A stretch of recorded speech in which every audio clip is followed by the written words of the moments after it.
Can you believe it? I can't believe it. यहाँ क्या कर रहे हो? নমস্কার ম্যাডাম, নমস্কার স্যার। नमस्कार। नमस्कार जी। আশা করি এখানে সবাই ভালো আছেন। আমার ভালোর কথা আর বলবো না। क्या नाम है आपका? আমার নাম এক অসহায় টুকু। कहाँ से आप? আমার বাড়ি ওয়েস্ট বেঙ্গল মহিষন্যাংড়া শিবতলা। इतने दूर से कैसे आए यहाँ तक? क्या करते हैं आप वहाँ? কি কথা বলেন স্যার, এই নিয়ে কি কাজ করব, কিন্তু বাধ্য হয়ে আমি একটি কাজ করি। কেন করি তাও আমি বলছি। अरे यार तुम्हें रोते हुए देख के बिल्कुल नहीं अच्छा लग रहा है। দেখতেই পারছেন এখানে সবাই, আজকে আমি 9 মাসের প্রেগনেন্সি নিয়ে ইন্ডিয়ান মঞ্চে এসে দাঁড়িয়েছি। তাহলে বুঝতে পারছেন আমি কোন পর্যায়ে এসে আজকে ইন্ডিয়ান মঞ্চে দাঁড়িয়েছি। আমার এই রকম অবস্থা আমার নিজের বলতে এই দুনিয়ায় কেউ নেই। হ্যাঁ ছিল, কমাস আগেও ছিল, কিন্তু এখন আর নেই। কার জন্য নেই জানেন? যে এখনো এই পৃথিবীর আলোই দেখেনি, তার জন্য আজকে আমাকে সবাই বাড়ির থেকে বের করে দিয়েছে বলবো না, অবহেলা, অসম্মান এবং কিছু কথা যে বুকের তীর মারা বললেই চলে। क्या बोल रहे हो? তাদের আমি জ্বালাতনও দিতে চাই না, কষ্টও দিতে চাই না, না শ্বশুর বাড়ি না বাপের বাড়ি। আমি জানাতেই চাই না আমি কোথায় আছি, কেমন আছি, আমার সন্তান কেমন আছে, কি খাচ্ছি। सही बात है। আমি এমন একটি জায়গায় দাঁড়িয়ে আছি, সেই জায়গায় আমার নিজেকে নিজে লড়াই করে বাঁচতে হবে এবং আমার সন্তানকে বাঁচাতে হবে। আমি কেন বলছি এ কথা আমি সেটাও আপনাদেরকে বলছি। अच्छा।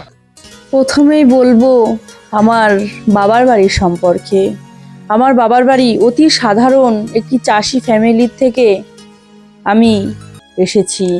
আমার বাবা এতটাই গরিব যে কোনো রকম আমার বিয়ে দিয়েছিল খুব কষ্ট করে। এক কিষাণ পরিবারের মেয়ে আমি। आप किसान हैं? বুঝতে পারছেন একটি চাষি ঘরের জন্ম নিয়ে আমার মা বাবা আমাকে কত কষ্ট করে মানুষ করেছে। কোনো দিন দুবেলা দুটো খেতেও পাইনি, এতটাই অভাব ছিল আমাদের। আমরা চাষি পরিবার হলেও কি হবে, কিন্তু নিজেরা চাষ করতাম, ভাবতাম যে এটা যদি না খাই পরেরটুকুনি বাজারে বিক্রি করে আর পেটগুলো চলতে পারে। এইভাবেই আমাদের জীবনযাপন কাটছিল। Legendary। क्या बात। আমার বাবা চেয়েছিলেন আমার মেয়েকে একটু ভালো করে বিয়ে দেওয়ার, ভালো ঘরে বিয়ে দেওয়ার, এমন একটি ছেলের সাথে বিয়ে দেবে যাতে আমার মেয়েটাকে সারা জীবন দেখে রাখতে পারে। আপনারা জানেন সব মেয়ের বাবারাই চায় যে আমার মেয়েটা যেন একটু ভালো থাকে, তার স্বামী একটু ভালোবাসে এবং কেয়ার করে, কিন্তু আমার কপালে সেটা জোটেনি। আমার মা বাবা খুব কষ্ট করে আমার বিয়ে থাওয়া দিয়েছিল। আমার স্বামী ভালোই ছিল, আমার স্বামীকে দেখেই আমার বাবা বিয়ের জন্য রাজি হয়েছিল। আমার স্বামী একটি পার্ট টাইম জব করে একটি কোম্পানিতে। এই ভালো বুঝেই আমার বাবা আমার বিয়ে দিয়ে, আমার বাবাও ভাবতে পারেনি যে আমার মেয়ের কপালটা এই রকম হয়ে যাবে। अरे रे रे ऐसा नहीं होगा। বেশ বিয়ের পরে 2-3 মাস পর আমি ফোন করে জানাই যে বাবা মা তোমরা দাদু দিদা হতে চলেছ। বেশ খুব খুশি হচ্ছিলাম এই কথাও ভেবে যে প্রত্যেকটা ঘরের মেয়ে প্রথমবার মা হলে বাবার বাড়ি গিয়ে থাকে। আমার স্বামীও আমাকে সেই কথাই বলেছিল যে প্রথম সন্তান মেয়েরা বাবার বাড়িতেই থাকে এবং হওয়ার পর স্বামী সন্তান এবং স্ত্রীকে নিয়ে আসে। আমিও খুব খুশি মা বাবার কাছে ফোনটা করে তাদের এই সংবাদটা জানাই। তারা ভীষণ খুশি হয়।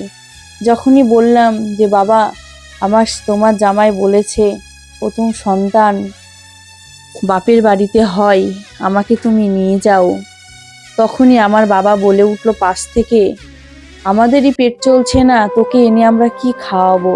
আমরা এতই গরিব, আমরা দুবেলা দুটো খেতে পাই না। তুই আসলে তোকে কিভাবে যত্ন আত্তি করব? আমি পারবো না, তুই জামাইকে বুঝিয়ে জামার কাছেই থাক। এই কথা আমি কি করে বলি যে আমার বাবা আমাকে এই কথা বলেছে? আমি আমার মা বাবাকে ছোট করতে চাই না, কিন্তু আমি একথাও তার কাছে বলতে পারবো না, না বলে আমার উপায়ও নেই। হঠাৎ আমার স্বামী এসে কাজ থেকে ফিরে আমার স্বামী জিজ্ঞাসা করলো, তুমি আজকেও তোমার বাপের বাড়ি যাওনি? আমি বললাম না, আমি যাব না, আমি এখানেই থাকবো। তখন আমার স্বামী আমাকে রোগ ভাগ চোটপাট দেখিয়ে উঁচু গলায় বলে উঠলো, কালকে সকালেই যেন তোর আমি মুখ না দেখি, তুই বাবার বাড়িতে চলে যা। এই কথা শোনার পরে সারা রাত শুয়ে শুয়ে কাঁদলাম আর ভাবলাম ভোরবেলা উঠেই আমি চলে যাব। আমার সন্তানকে আমি নিজে মানুষ করব, আমার কারোর প্রয়োজন নেই। আমার সন্তানের জন্য আমি সবকিছু ত্যাগ করতে পারি। আমি সেই কথা ভেবেই এক কাপড়ে আমি বাড়ির থেকে আমার সন্তানকে আমার পেটে নিয়ে আমি চলে আসি। এসে সবার দাঁড়ে দাঁড়ে ঘুরতে থাকি আর একটি কাজের জন্য বলি যে আমাকে একটি কাজ দেন, আমার সন্তানকে মানুষ করতে হবে। আমি কারোর দয়ায় বেঁচে থাকতে চাই না।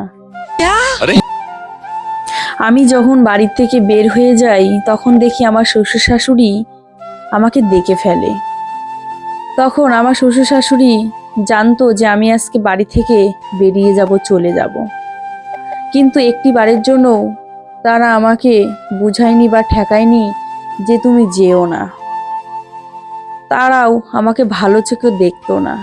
যতদিন আমার বিয়ে হয়েছে ততদিন আমার সাথে খারাপ ব্যবহার করেছে, খারাপ খারাপ কথা বলেছে, এমনকি বলেছে তোর বাবা ভিখারি, এমন কথাও শুনেছি আমি, কিন্তু নিজের মনে করে কিছুই বলতে পারিনি।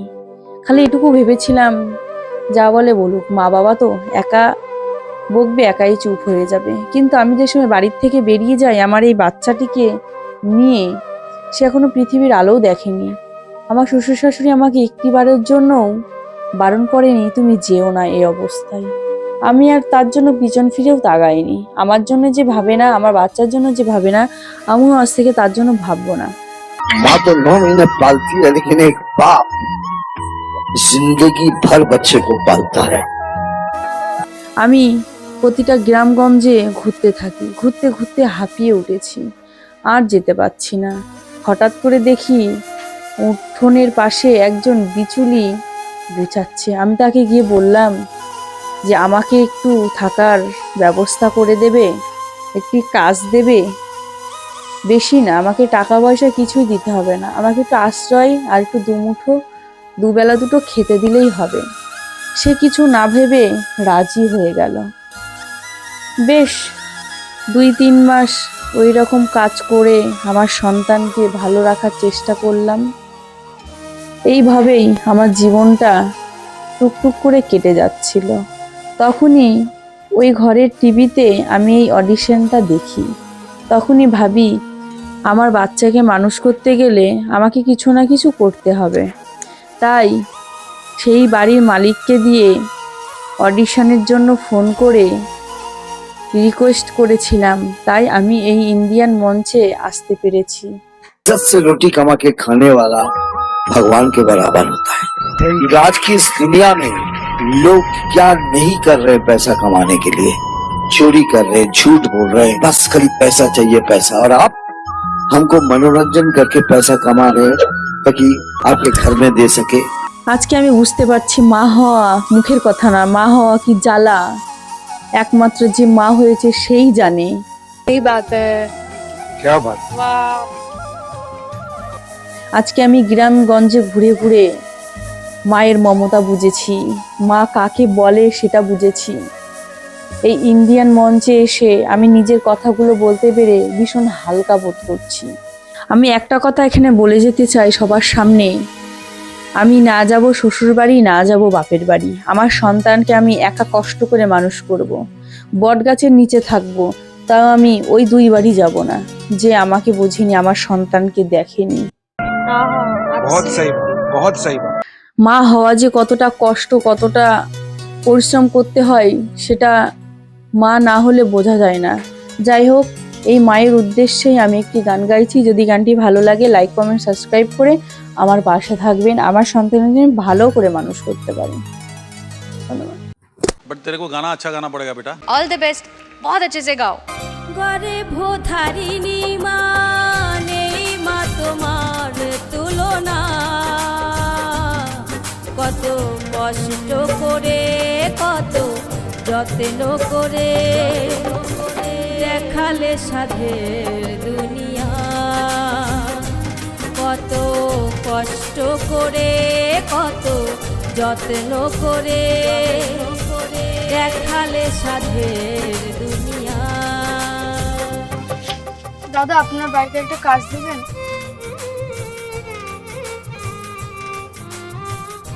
তুমি কি এই অবস্থায় বাড়ির সব কাজ করতে পারবে? হ্যাঁ আমি পারবো, আমাকে একটা কাজ দিন, আমার খুব দরকার।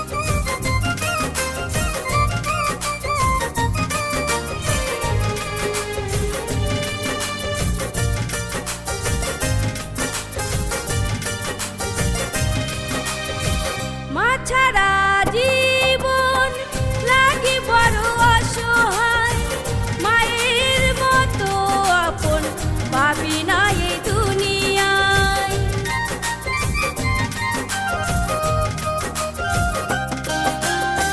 মা ছাড়া জীবন লাগে বড় অসহায়, মায়ের মতো আপন পাবি না এই দুনিয়ায়। যে করে না মায়ের পূজা, যে করে না মায়ের পূজা, মানুষ তাকে বলে না। কত কষ্ট করে কত যত্ন করে দেখালে সাধের দুনিয়া, কত কষ্ট করে কত যত্ন করে দেখালে সাধের দুনিয়া।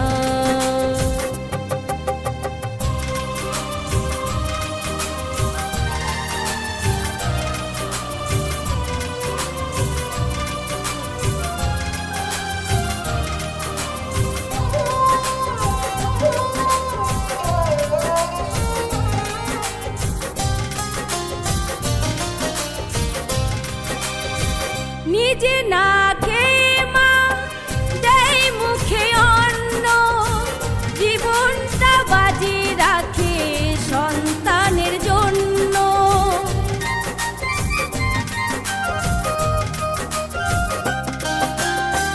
নিজে না খেয়ে মা দেয় মুখে অন্ন, জীবনটা বাজি রাখে সন্তানের জন্য। তবু কেন মায়ের চোখে, তবু কেন মায়ের চোখে অশ্রুকণা ঝরে, কত কষ্ট করে কত যত্ন করে দেখালে সাধের দুনিয়া, কত কষ্ট করে কত যত্ন করে দেখালে সাধের দুনিয়া। গর্ভধারিণী মা নেই মা তোমার তুলনা, কত কষ্ট করে কত যত্ন করে দেখালে সাধের দুনিয়া, কত কষ্ট করে কত যত্ন করে দেখালে সাধের দুনিয়া, কত কষ্ট করে কত যত্ন করে দেখালে সাধের দুনিয়া।